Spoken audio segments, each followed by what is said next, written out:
Halo, kelompok 4 di sini dari kelas B, dari mata kuliah farmasi komunitas. Nah, kamu tahu nggak sih, tiap obat yang kita makan itu ternyata ada masanya loh setelah dibuka dari kemasan. Nah, kira-kira dari kelompok 4 ini akan membahas tentang apa sih BUD itu, apakah BUD sama dengan expired date, terus kenapa sediaan farmasi perlu diketahui BUD. Nah, untuk mengetahui lebih lanjut, silakan disimak penjelasan dari kelompok 4. BUD adalah batas waktu penggunaan produk obat setelah diracik, disiapkan, atau setelah kemasan primernya dibuka. Expired date atau tanggal kadaluarsa menggambarkan batas waktu penggunaan produk obat setelah diproduksi oleh pabrik farmasi atau sebelum kemasan primernya dibuka.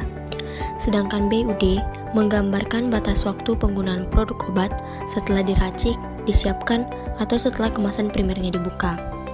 Nah, apakah BUD sama dengan expired date? Pada beberapa produk, tanggal kadaluarsa bisa digunakan sebagai BUD atau batas waktu penggunaan produk tersebut. Namun harus sesuai dengan persyaratan yang akan dijelaskan lebih detail di BUD masing-masing jenis sediaan.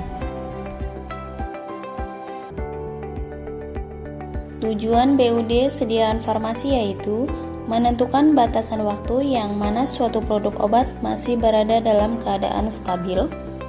Alur penentuan BUD, yang pertama, lihat leaflet atau kemasan obat.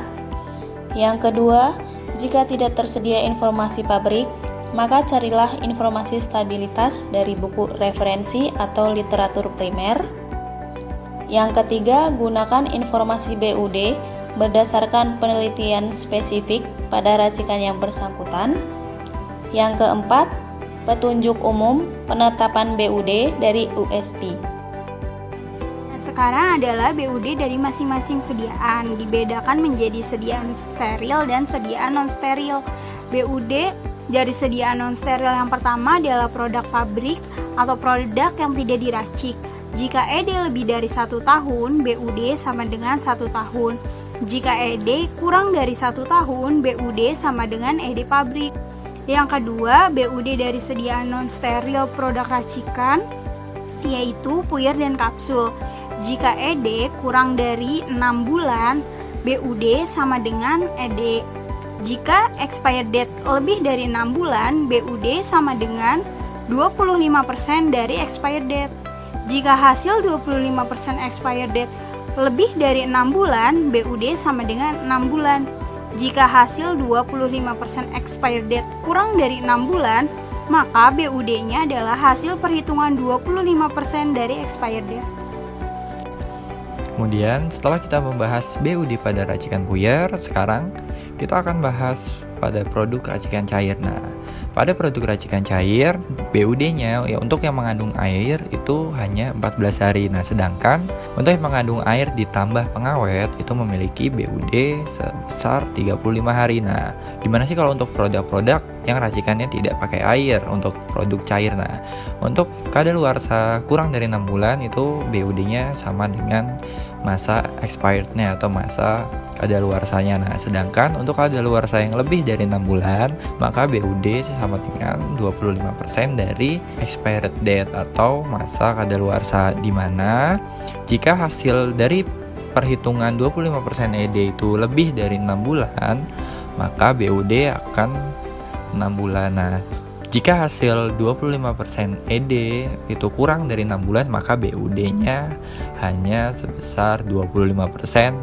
expired date. Kemudian, beyond use date atau BUD pada sediaan steril pun ada di injeksi juga setelah diencerkan, yaitu berlangsung selama 24 jam. Jadi hanya punya waktu selama 24 jam saja.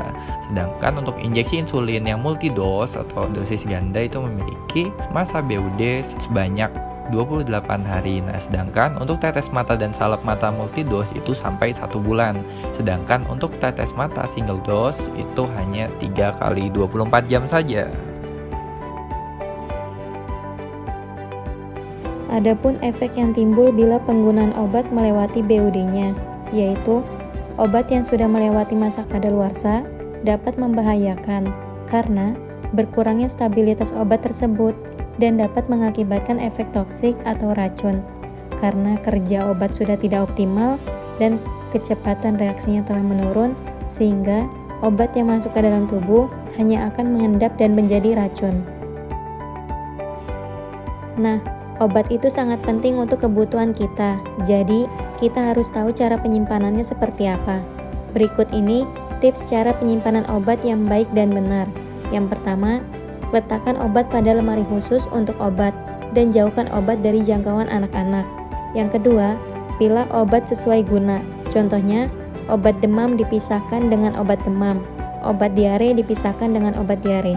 Yang ketiga, obat harus disimpan di suhu ruangan seperti suhu yang sejuk dan terhindar dari sinar matahari langsung. Yang keempat, obat dalam bentuk cair, sirup, emulsi atau suspensi jangan disimpan di lemari es, kecuali dalam kemasan obat tersebut harus disimpan di lemari es. Untuk tips yang kelima, itu kita harus selalu periksa kondisi obat sekitar seminggu atau sebulan sekali di kotak P3K kita. Itu masih ada atau tidak, rusak atau tidak, expire atau tidak. Dan tulis tanggal berapa obat dibuka atau dipakai pertama kali pada kardus atau botol obat tersebut.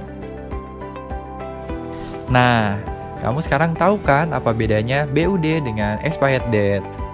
Presentasi ini dipresentasikan oleh Diana, Octavia, Nurul, Karnila, dan Fadil.